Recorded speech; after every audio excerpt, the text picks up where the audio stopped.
How are you doing? I'm Martin from Gardens for Life. Do you want to go for a tour of the new no-dig garden? Let's go for it.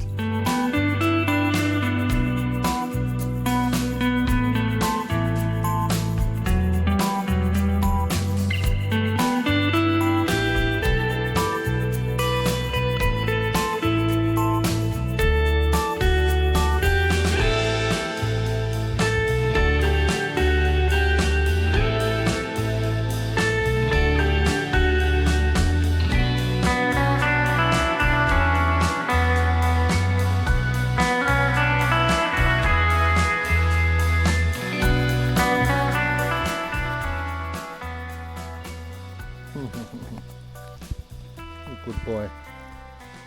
That's a good boy. It's been 3 months for this garden, since this garden was actually planted up here. And then all it is no dig. So we smothered the existing vegetation and then we put down about 4 to 6 inches of compost. You can see here the mashuas are climbing the kohlrabies. That's the superschmelz. It's a lot of leaf for what bulb you get, but it is probably still bulking up anyway. And some lovage here. But you can see like this part of the garden is only 3 months old now, but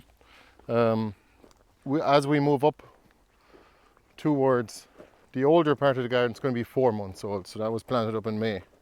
But look how lush it is. Even these ochas here, they took up very little space in the middle, and now they've tripled or maybe quadrupled in size. Even the comfrey here, more feverfew that grew all by itself. And the courgettes are still pumping out fruit.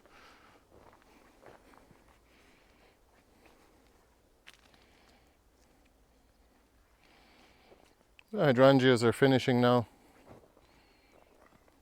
The yacons are looking really good. These are white and these are red ones.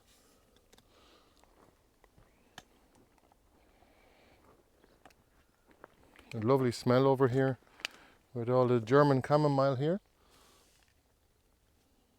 Must harvest some of that and dry it for the winter. What are you up to? How are you? You're chewing on yesterday's bone. Good boy.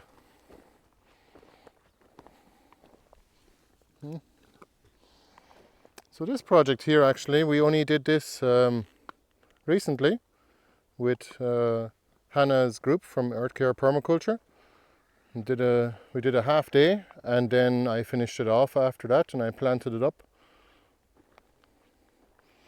You can see here, nearly there. We nearly got a path with wood chips all the way to the greenhouse. It's going to be so nice to not have to walk in the muck. And there's going to be a path here too. I'm going to try and finish that off actually. And recover these paths with wood chips as well, because the birds were actually spreading a lot of bits of compost onto it. You can see it here. But no matter. Here's our new plant, woodruff, this one is called. The Polonia tree is growing like crazy over there, and the fennel. Do you see the fennel over here? Full of insects, and it's a 3-year-old fennel plant.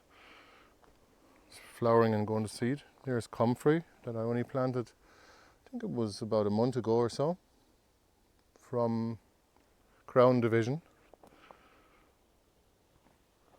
There's the willows. Willow cuttings are available again on the website, just to let you know. These are the hybrid willow, so that's 1 year's growth, you can see here. But these plants are 2 years old now.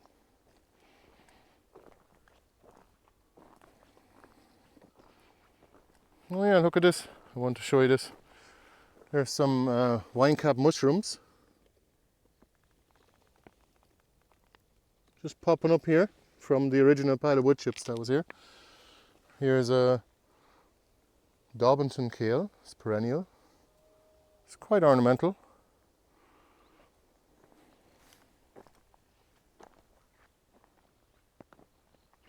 It's a lovely viewpoint up here.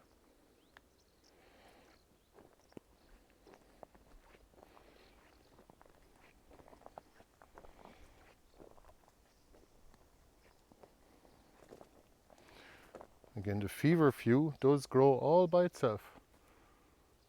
It's brilliant. I don't mind it becoming a weed, so to speak, in our gardens because it's so useful. Look at this. How am I supposed to walk here, Mashua? Why are you covering the path? I didn't, as Michael Pilarski would say, I didn't really need the path that much. I'll go around the other way because I don't want to disturb the Mashua. The Mashua is a plant you want to keep. Actually, as we're going over here, we've got a little bit of bamboo here, a bit of American elder, Chinese rhubarb, a new variety of Jerusalem artichoke here from Klaus Leitenberger. There's corn. Our corn basically is about a month or maybe even a month and a half late.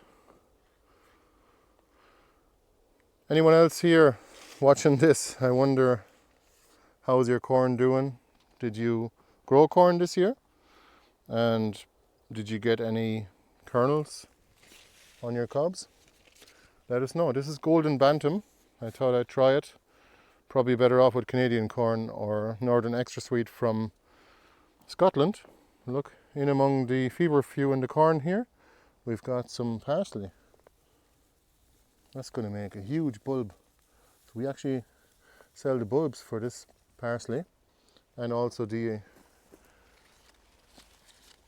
Italian flat leaf as well. One thing I wanted to show you was this Portuguese kale and how lush it is. Take a look at that.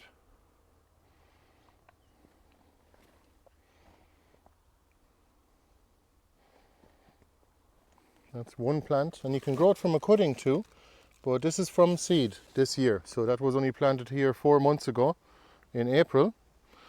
And again, this ground here was not under cultivation at all until April this year.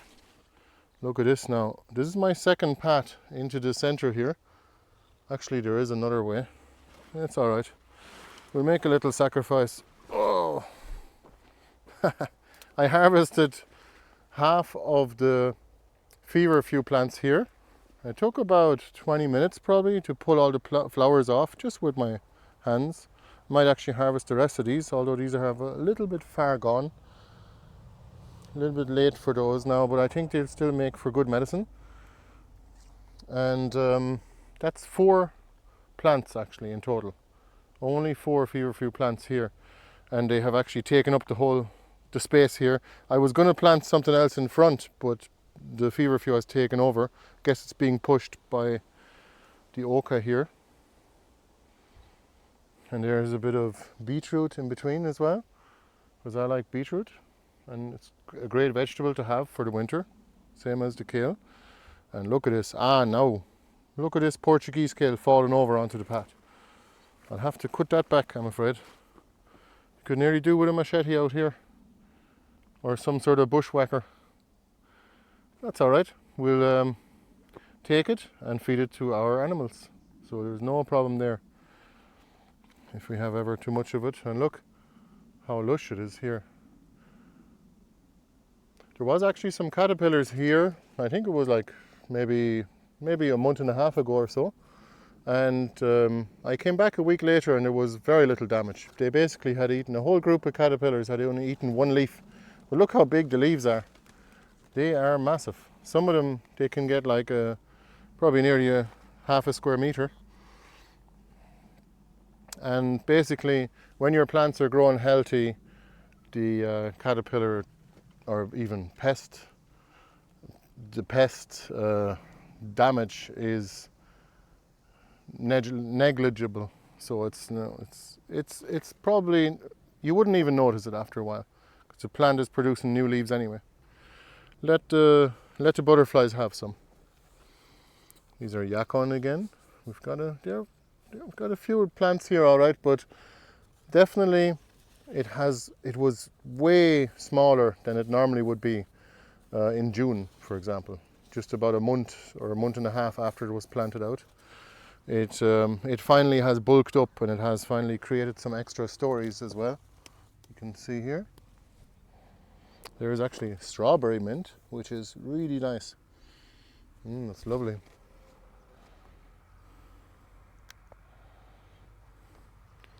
Yeah, so we can go 2 different ways now. Let's go this way. Whoa. Look at this, I want to show you this. The size of the leaves, I know this leaf looks like it's kind of too far gone, but it was actually a fairly fresh leaf not long ago. Here, there's another one here, look. Look at the size of these kale leaves. Look at that. That's one leaf. I think it's black magic, but I'm not sure. I can't remember. I think it could be black magic or it could be just Nero, black Tuscany. It doesn't really look like the variety of Nero now. That is black magic, but it's a very nice kale to keep for the winter. It does really well. It keeps good quality leaves throughout the winter.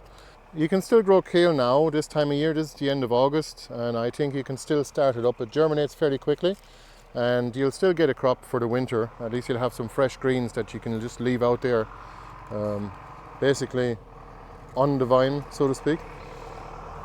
So kale is actually a great alternative to cabbage because it's just a much better producer. Look how many kale plants we've got here, like in the space of like, maybe you could only probably fit 3 cabbage plants or 4 cabbage plants here, but we've got 10 kale plants, far more production, and you got a longer harvest season as well. And kale is great because you can keep it for the winter and just keep it alive until you're going to eat it, basically. So store it out here in the garden, and it looks nice too. And you can also start plants or kale still from cuttings as well. Of course, they'll take off much quicker because there's more oomph in the cutting. These are marshmallow, lovely soft leaves on them, and these white and pink flowers. You guys are falling over onto the path here. This is valerian. Let me just have a look and see how big the plant's got. Oh yeah, that's substantial enough. It's going to be a good root in that. Now I know Michael Pilarski grows valerian in 1 year so that the roots are easier to harvest and clean at the end of the growing season. He uses them for medicinal or sells it to herbalists.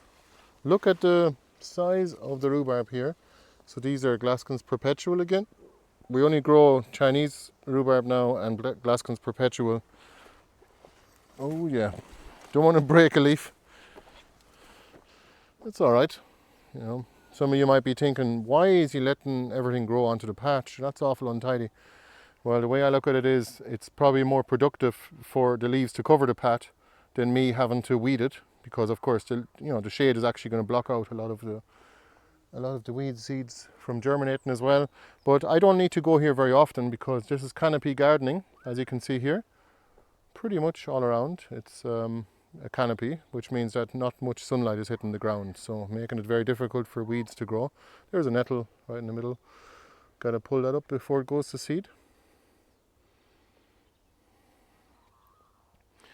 Geez, over here it's kind of a battle between the pumpkins and the mashuas for sunlight.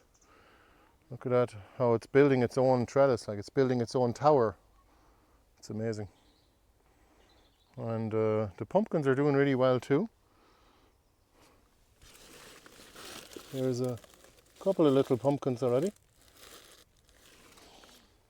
We've got 2 varieties this year, Oshiki Kuri and Turk's Turban.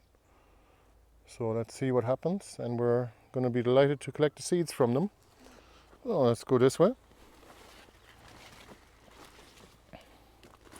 Here's some Swedes as well. Swedes apparently store better than the turnip. That said, we pretty much eat neither in our regular diet.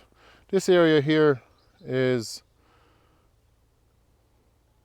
a little bit weedy, so I need to take care of it. I'm probably going to tarp it. But the good news is the winter is slowing down your plants, but also the weeds as well. It's a type of wood mallow.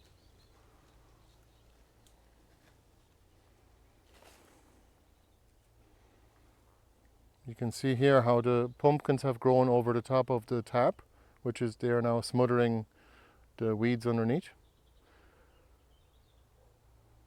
And it's a great job because they're growing very well. You can see the paulownia tree there, the tall tree in the distance, right of the sun.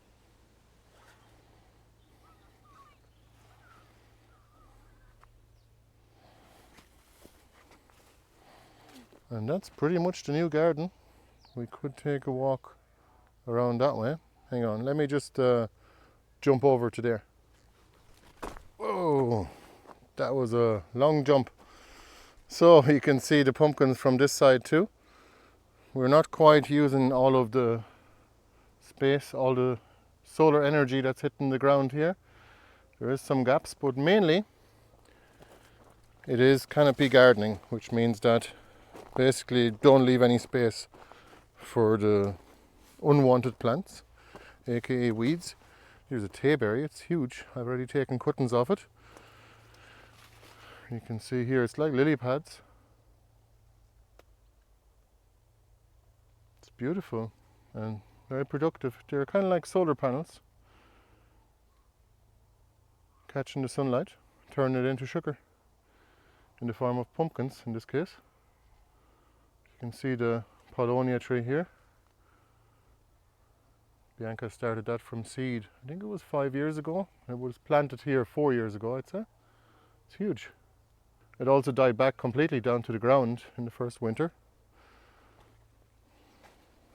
Here's some self-seeded oca. And the American elder is flowering.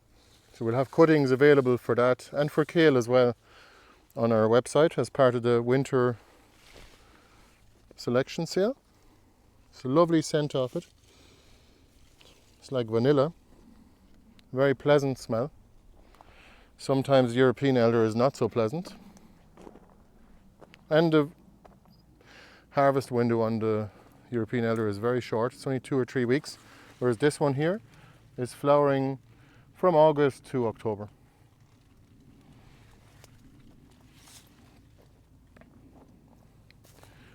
Look at that paulownia.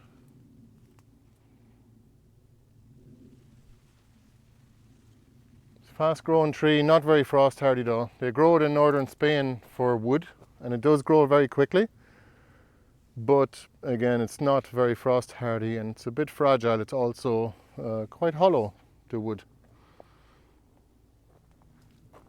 Look at this. This is like a 3-year-old rhubarb plant. Look at it. Can't remember what variety that is. I'd say it's Glaskins because I didn't bother planting any other variety here in this garden, except for a few Chinese rhubarb, which we haven't used for medicinal purposes yet. I'm not sure what it does, so we'll look it up.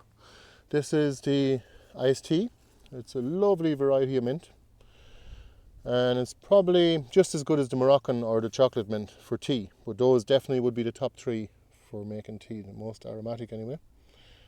All the rest of them are kind of more, there's like 13 other varieties of mint, and they have lovely smells, and they can be used for tea as well or for other stuff for cooking. These are, that's the fennel, and that's like a 3-year-old root that I planted here, and it took off very quickly, just what I wanted to feed the insects. Look at this, the amount of insects here when those were all flowering, when they were in full bloom, and now we're starting to get seeds.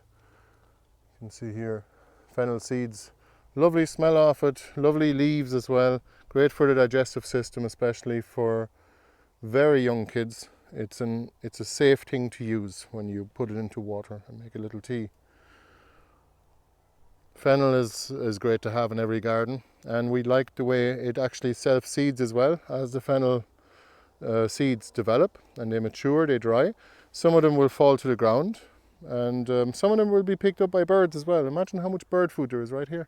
If you want to feed the birds, plant fennel and other plants that produce lots of seeds, especially in late winter when it's cold outside and the ground is frozen and the birds can't really go digging for food. But we love the fact that the fennel actually self-seeds as well. So it just basically naturalizes itself all around the area.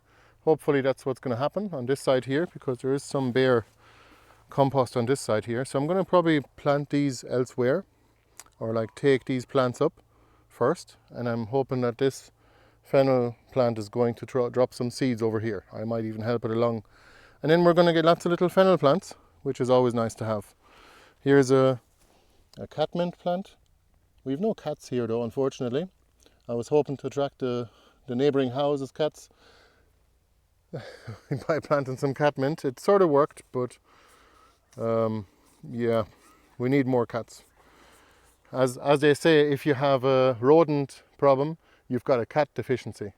Unless you can train your dog to go and catch them. So this is blackcurrant. I think it's Ben Conan or something like that. And this is the lemon balm, going to seed, going to flower. Look at that. You might say, geez, that's going to spread everywhere. Well, that's fine. Then I don't have to grow any plants in seed trays in the greenhouse, which is over there. And then transplant the seedlings out here. So just let it rip, lemon balm. We like you. We don't mind you spreading yourself in the garden. But don't become too weedy.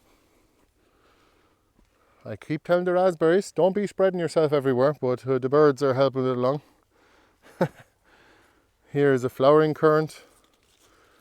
Here's a buddleia, and we're back here. So I actually buried this pumpkin plant halfway where the vine comes out. Halfway down the vine, I actually buried some of the nodes, and hopefully it'll root there, and then it's going to help along these pumpkins here.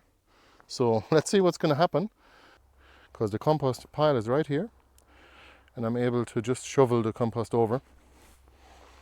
By the way, I use a hay fork to shovel the compost, the mushroom compost, because it'll just go in way easier, and it's unnecessary to use a shovel, and it probably kills less worms as well. So yeah, we're back here now, and this space here is so lovely. Again, thank you, Hannah, and your crew, your students from Earth Care Permaculture, for helping us with this and getting us started. So it's going to be very productive. I'll give you an update on this new garden shortly, probably give it a few weeks anyway. And these gardens here are ever so lush. I'm very happy with them. And oh, there's a rainbow, look at that. Just on time to end the video. What better way is there to end the video than with a rainbow in the background? So thank you for watching the video. If you want to become a member of the support community, you can go to gardensforlife.ie and click on members to find out more. And if you want to support us, you can also get some plants or cuttings or tubers on our website. Thanks for watching the tour, and we'll see you the next time. Bye bye.